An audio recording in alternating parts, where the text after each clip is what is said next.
Let's get this top 8 up there. So look at all these sacrifice decks in our top 8. 5 of our top 8 lists are sacrifice. Win percentage is quite high for these decks. We'll put that up next. This is the most homogenous one of our top 8s has been. Usually our top 8s are all over the place. 5 different archetypes represented at minimum. But here we see, basically we have an aristocrats deck, 4 sacrifice decks. You can even lump those all into as like most likely Lurrus cat oven decks, which I'm going to call big cat little cat oven. So big cat little cat oven decks, and then you have a fires deck, and we saw a lot of those this tournament, so it makes sense that one snuck into the top 8, and then 2 Temur Reclamation decks. Sort of our pick for so my pick going in this tournament. I said if I was playing in this tournament, I would play Lurrus Rakdos Fires. It looks like that would have been a fine choice. Yeah. And then we had all sort of discussed as a group, and I think mostly it was you who said this first. Temur Rec doesn't seem like a bad choice for this weekend. Also a fine choice, especially because, beating up the Lurrus decks is a priority, especially. It looks like, we've had the privilege of having sort of the first sort of all eyes on this big tournament going into this weekend. Sure.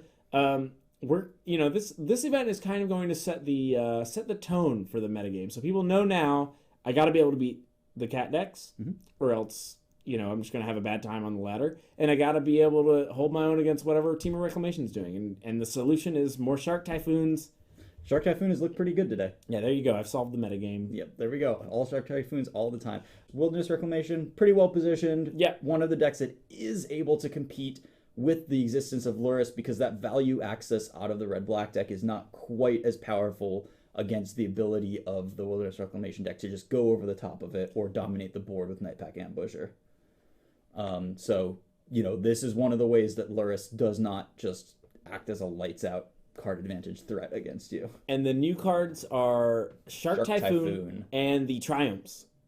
Yes. The ability to cycle some of your excess lands is definitely not nothing, and then sort of... It's also just an improvement to the mana in a deck that, sometimes if you stumble on mana in this deck, you often just fall way too far behind. Yeah, and sometimes it was tricky with... If you had you had 9 lands in play but no Reclamation, it would still be kind of hard to cast Explosion. Yep. On you just randomly don't have red or whatever. So now we're in double red was sometimes not the easiest thing in the world. But now we're just in a much better spot for it. Here's Robert Stanley with his, 9-0 brew. The Hunted Witnesses are nice in here. The 1 mana for 2 bodies, and that's just efficient enough. And, Grim Initiate is a little bit tough in the other decks. They don't really run it. I think just having a red 1-drop is a little too restrictive. It's just not great. Yeah, well, our mana's not much better. So it's interesting that now that we're playing Plains, we can go the other way and play one of those. Not really worth thinking about that too much. I think it is worth thinking about, Hunted Witness is a card, but there's also a functional reprint of Hunted Witness that is a cat, which would up your cat count. Well, but it's actually just kind of strictly worse because it doesn't have a lifelink on the other end of it. That's way worse. It's just vanilla on both sides, so Hunted Witness is just better. Yeah, I mean, you're right. The mana is basically identical on this deck, so you could, if you really value that body that dies into a body, then red does have access to pretty much the same thing. Except for you're missing out on a Blood Artist type card. Right. So a body that dies into a body not going to be as valuable when you don't have the Creel Celebrants in your deck. Agree. Yeah, definitely. I was excited about the Flash decks because of the new Voracious Great Shark and the Dimir card. I was hoping to see some Sultai Flash. Yeah, none of that. No Flash decks making our top 8. Really none making, sort of the top ranks of the tournament and coming into coverage. We didn't see much Flash at all. Well, it's tough, right? And we've talked about this before. Lurrus sort of comes in and says, by the way, I'm good against Flash. Right. Which, Yeah. How do you play Flash against a deck that, has, very cheap and efficient creature removal? All of their cards cost less than your counter spells. Right. And they start with an 8th card that makes your counter spells worthless if it's in play. Right. You just can't play a heavy counterspell based deck that's not backing it up with a big over the top game like Wilderness Reclamation. Yeah, it's tough to you're just going to get sort of run over is what ended up happening. I'm a little confused here because this was supposed to be Robert Stanley's match versus Dylan Hand. But I know that online Dylan Hand goes by Archon Knox. but it looks like he's playing against somebody named Ingratus. So can somebody send me an email or whatever explaining it? Because I just don't get it. I believe that this is still Dylan Hand, and this is Robert Stanley playing against Dylan Hand. Oh, there's that animation you love for Fiend Artisan. The first one I've seen this turn. It's the goofiest thing in the world. He's just sitting there being skeletal. And he, like, breaks the little doll. Get it? That doll's going to be you, kid. Turn your audio on. He says that. That was a good draw.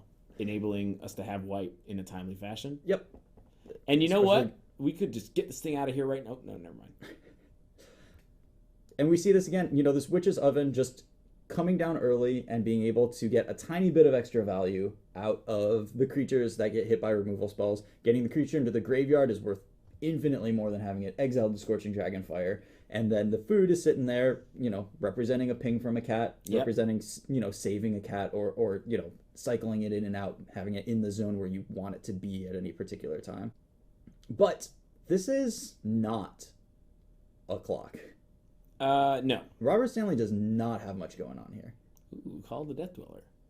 And of course, by not much going on, he does always have access to Lurrus, the Death Dweller. Yeah, he always. Hand. This is sort of another concept that we've talked about a lot on this stream is card quantity in Magic not being what it used to be. Mm-hmm.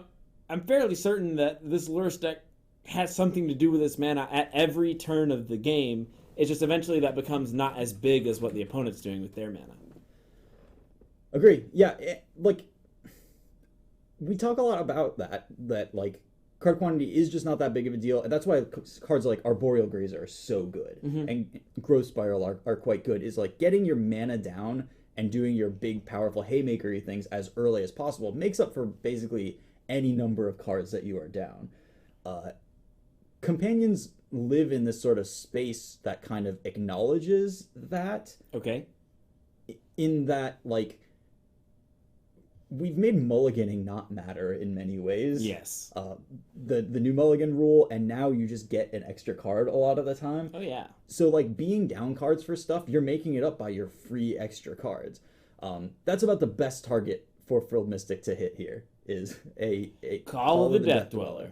Of course, it can also hit Lurrus, but Robert Stanley's going to be very protective of his Lurrus in this game state. And that was something I was saying about the companions, is that they're very telegraphed. So a lot of the times, they sort of force you into a couple of strategic decisions where you're playing Protect the Queen in a deck where you might not otherwise. Sure. Fiend Artisan. Oh, but whoa, that's changing zones in a way that's really confusing. Yeah. So what's the straight from the graveyard to the top of the library? Yeah. So that so even something that used to be as easy as saying that was a 2-for-1, that was a 1-for-1. That Aether Gust was a 1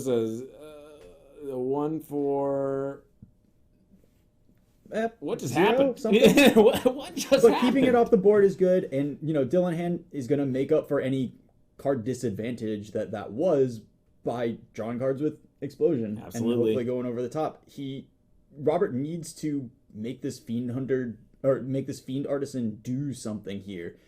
And if Dylan just has a removal spell now, that's going to be a real problem for Robert. On the flip side, though, with 2 Blood Artists, the ability to sacrifice 1/1 Lifelinker and get back, I don't know, Whisper Squad. Oh, the cat? Mm-hmm. You remember the cat? I do remember the cat. From Eldraine. Yes. The good set. A Cauldron Familiar is very powerful here if Dylan is not able... Okay, and Dylan was not able to kill this Fiend Artisan.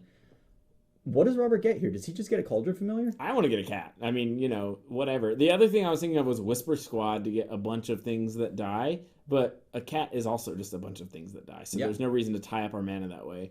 And, none of our permanents are going to be able to cost more than 3, so there's no big thing to get, for example. It's not going to be the Cavalier of Night to, clean up a field. There's not, something like that going on. So, yeah, I think the cat is just the best thing. Get this train rolling. Yeah, because we can burn them out pretty quickly with the Blood Artist. It just represents a lot of damage very quickly. And then even once... Okay, it looks like he's paying 2 for this Fiend Artisan. So my guess is like maybe a Lampad? Ooh, a Lampad is really good, yeah. Lampad might put this game away right now. No, not right now. Not quite. But, you just don't quite have the mana for that. But...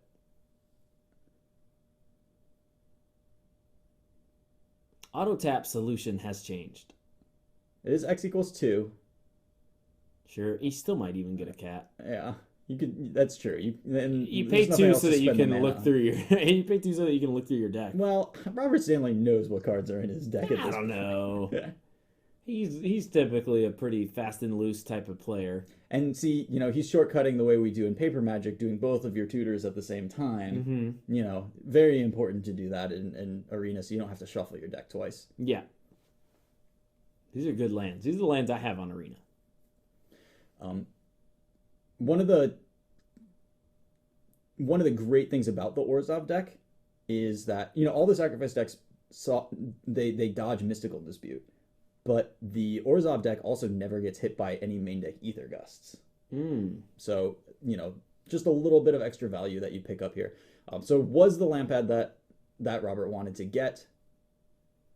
This token comes in here. Wow, no blocks. Well, I mean, it's more damage to block it. Sure, but it's going to die whenever he wants anyway. At some point, yeah. So it's not taking 1 here for never. Look, now it's just in the bin and it got in for 1. Yeah. I mean, it costs Robert a little bit of mana to do that, but I don't know how you solve this without losing all of your life points. I don't know how you solve this problem. Yeah, exactly. Cruel Celebrant here, I think, has Ingrathus, this Ingrathus character, snookered, as we say. Yep, and that is just lethal. Okay. Yeah. Yep, you're right. You needed to block, but blocking just puts you at 1, and that's not really a win state either. So right. I'm not that worried about it. All right, it'll be interesting to see what he brings in. He's played this matchup plenty of times. The D-Sparks, it looks like the Timuret. All these cards make a lot of sense. Timuret able to pressure that graveyard, keep Uro things from happening. Mm-hmm. Kind of the way you lose. And with no threatens in this deck, Uro is, a little bit more powerful. When you're really on the pinging plan, you don't have a way to deal just a ton of damage outside of that once the ground is locked up. Yep. You do need to solve Uro somehow.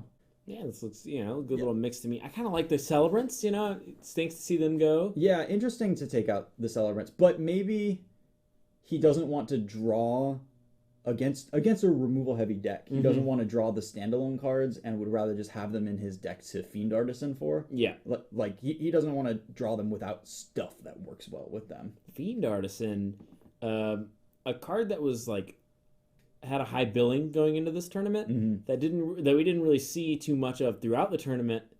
Now shining in the top 8. So, maybe that was Yeah. All right. Is Colin Farrell or not Colin Farrell? That guy looks exactly like Colin Farrell. Luca's so lame.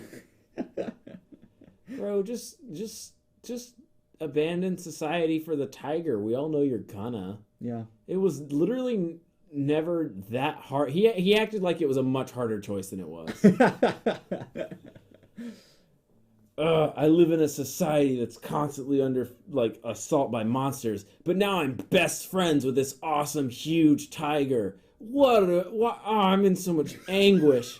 It is so hard to be a person. What in the world? I mean, sorry about it, but that just was not a story that I was compelled by. Well, to each their own. Yeah, all right. True. All right, Robert, on the draw here with, kind of a slow one. Fiend Artisan can put engines together if you give it enough time, but there's not a lot of fuel for these. A couple of removal spells is going to kind of make our hand look a little anemic. Right, and there's no, a key thing here is there's no Witch's Oven. So if those removal spells are a Scorching Dragonfire and then a Scorching Dragonfire... Yeah. You missed it, Chris. You looked away again right as he pulled the head off that doll. I've seen that animation a few times. Why does he have that doll? What is a Fiend Artisan? He's just playing with toys, man. He's just putting things, building things, whatever. He's an artisan. He's just, whatever. Right, so here, Robert doesn't have, like, he gets this duress, getting that flame sweep out of the hand, and You can't let your opponent have a flame sweep, but also your opponent now has, about a Nightbug Ambusher. But this Heartless Act is really good at solving that problem. Ooh, yeah, that's true. So, Robert's hand a little clunky, but doesn't match up that poorly against what's going on the other side, after that duress, specifically. And Whisper Squad, what an all-star. Yeah, pretty good when you just, like, the cards in your hand don't really progress the board and you just want to get some power out there. Honestly, I came to you in the middle of the week and I was like, hey, I thought Whisper Squad wasn't good, but it's been really good. And that was in limited. With ways to use the body, like, yeah. Oh, yeah. And they're real bodies, so, they don't go away once they hit the graveyard. They count for Fiend Artisan. They sit there for, Call of the Death Dweller, if that's what you want. Like, it gives you more stuff to sacrifice to the Artisan. Robert trying really hard to tempt out the Nightpack Ambusher right now. Nightpack Ambusher, let's go. But Dylan is not going to bite on that. Well, he's probably still going to bite on it instep. I don't imagine that we're just going to let it go. Right. Well, I guess so. Cool. All right, Dylan really doesn't want to lose it to a Heartless Act. So. Yeah, he's just looking for a better spot. And especially, like, if the end step, if Robert's passing with mana up, the only thing he can do is cast a removal spell. Yep. You don't want to let him use that mana. You can use a removal spell, but not on my Nightpack Ambusher. I need that to win the game. Yes. And if that card survives in this matchup, is extremely good. And that's why we see Robert keep the second removal spell, is he just wants to make sure that Nightpack Ambusher doesn't take things over. Yep. And now looking at this, it's hard to imagine. There it was again. It's hard to imagine, Robert losing this game with these two removal spells in his hand. Yeah, I mean, the main way that you, like, overcome the board states that this deck is able to present is via Nightpack Ambusher. I mean, one way that Dylan could win is if he slams down a Reclamation and then draws something to do with it. Yeah. Then that can go way over the top of this, like, pretty slow draw that Robert Stanley is presenting. Doesn't look like Dylan has gotten anything like that so far. Still just a couple of lands and that Nightpack Ambusher in hand that he's being very patient with and definitely playing well with. Ooh, squad! Yeah, putting together the squad, but it's still not that... we're not threatening the life total in an immediate and meaningful way. And of course, Epic Downfall, also good against the Uro sitting in Dylan's graveyard. That's another way you can lose the game. Yeah. These big creature bodies, especially the one with a life gain and card draw attached, you do have to... Okay, well, Dylan's going to go for the Ambusher here. Let Robert use some of this 5 mana that he had nothing to do with. I wonder if we're going to see if Heartless Act becomes the removal spell. There's plenty of tricks in Ikoria that put like a keyword counter on your guy. Mm-hmm. There's one that is 1 green to give something a reach counter. And imagine if that becomes like similar to Veil of Summer, in that the removal spell du jour is Heartless Act. So people are playing this because give it a reach counter. A little less flexible than Veil of Summer. Medium. But and it doesn't draw a card, and I guess it's just not as good. Well, so maybe, if we are getting that specific, then maybe one of the cycling guys, like the 11/11 that cycles for 1 and a green and puts a trample counter. Like, there's a few ways to bring that guy back that might be really worth considering. Yeah, bring it back with Bond. Give it haste. Attack for 11. Yes. Yes. Well, kind of yes. 11 is not really enough. So no, yeah. Colossification, fling it. There you go. 31 damage. I don't think you needed to start with the 11/11 for that. I don't know why I had to be such a big creature. Dylan has to draw something here. It's just not. He's taking a little damage. This priest is going to start working. Going to take out this Brazen Borrower, start drawing cards. Dylan does get to cycle, and I think that I'm about 4 Mythic Wild cards away from this deck, so I'm really excited to get those in. I'm serious. So I'm excited about you just need those Fiend Artisans, and then you're ready to go? Yep. I already got the squads. I got those in my... After I learned how good it was, I got those in my next 2 Ikoria drafts. They are humans, though, so in Ikoria, they're not quite as useful as random little bodies can be. Right. You can't mutate on... Well, that was super intentional. Yes. Oh, yeah. Yes. I think every choice of whether something was a human or not a human had some real thought put into it for that set. And also, the humans have a little bit of an aristocrats thing going on in Ikoria, so just getting multiple bodies there, even in the limited format. Things like Bastion of Remembrance. Sure. Yeah, really coming into consideration there. All right, here's that Uro, but, Stanley specifically kept this epic downfall on top. It's gonna be epic! Remember when that was a whole thing? I did not enjoy that. Really? Thank you for reminding me of it. Even when you were young? No, sir. Come on, people saying epic all different. Yeah, and random. Remember when everybody called everything random? Random bothered me a little bit. Oh, yeah, that was terrible. I bet you just got called random a lot. Yeah. Yeah, that's... honestly... I didn't want to say that because it was almost like a brag back then. Yeah, but it's... No, yeah, I was over the randomness, but haunting, actually, at this point. But I thought epic was funny.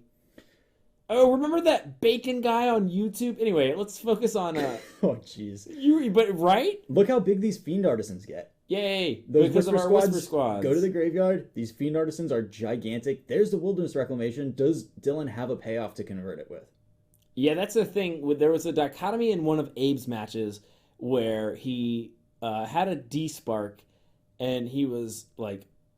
mulling over whether to use it on the Wilderness Reclamation, and me and Collins were like, don't do it. You need it for... Yeah. And then Nightbag Ambusher ran away with the game, and Abe had his head in his hands the whole time, and we were also there like, Abe, you're so close. This Nightbag Ambusher doesn't really represent much action against this active Whisper Squad plus Priest of the Forgotten Gods. No, it does not. Whisper Squad is so cool. You've got cool art. Yeah, those are the skull masks. Yeah, it's like two guys in a swamp with like skull masks, and they're ready to... I guess... The other two guys are behind you. Yeah. And they're ready to, try to kill a monster. That's like what people do on this plane. Nothing really sinister going on in this plane. It's not like... On Ravnica, if you're like Temur, then there's some spy, there's some like nefarious thing. But here, these cards are black cards, so you expect them to be like... Well, and the Rakdos just have actual murder parties, right? Yeah, but those are kind of opt-in. Anyways, this is looking like a fairly lethal turn. Dylan's going to have something to stop this Fiend Artisan attack. Yeah, otherwise we are looking at pretty much lethal damage with this... Yeah, there's a cat in the graveyard, so that's... Cat in the Celebrant +6 is lethal. Yeah. So one of the Fiend Artisans got bounced by a brazen... or targeted by a petty theft, but then sacrificed in response. And if Dylan is taking this damage, that's an admission of defeat. Robert Stanley. Robert trying to figure out if there's anything that stops this from working. I don't believe that there is. Nope. Whisper Squad number 4. Get in the graveyard. It's time. Goodbye, friend. Yeah. Good game. And that's going to be it for our first top 8 match. I'm excited. Wow. Is Robert Stanley going to slice through this tournament? It certainly looked like it. That did not look difficult for him. No. And, Dylan is a strong player playing a good deck that, has tools against these sacrifice decks. But I think that the White-Black deck just is able to convert more damage more quickly between Fiend Artisans, which you could put in the Red-Black deck. Honestly, all the cards that we saw, except for Cruel Celebrant, which was 1 point of damage, but not even that significant, could have been in the Black deck. Whisper Squad, Fiend Artisan. Yeah, and you know what? That hand that Robert had was kind of medium. It was like a bunch of Fiend Artisans, really slow. But at some point, it's just the Fiend Artisans deal a ton of damage. The Cruel Celebrants and Cats just represent damage that you can't do anything about. Right. Grafdigger's Cage is going to be an important sideboard card moving forward. Yep.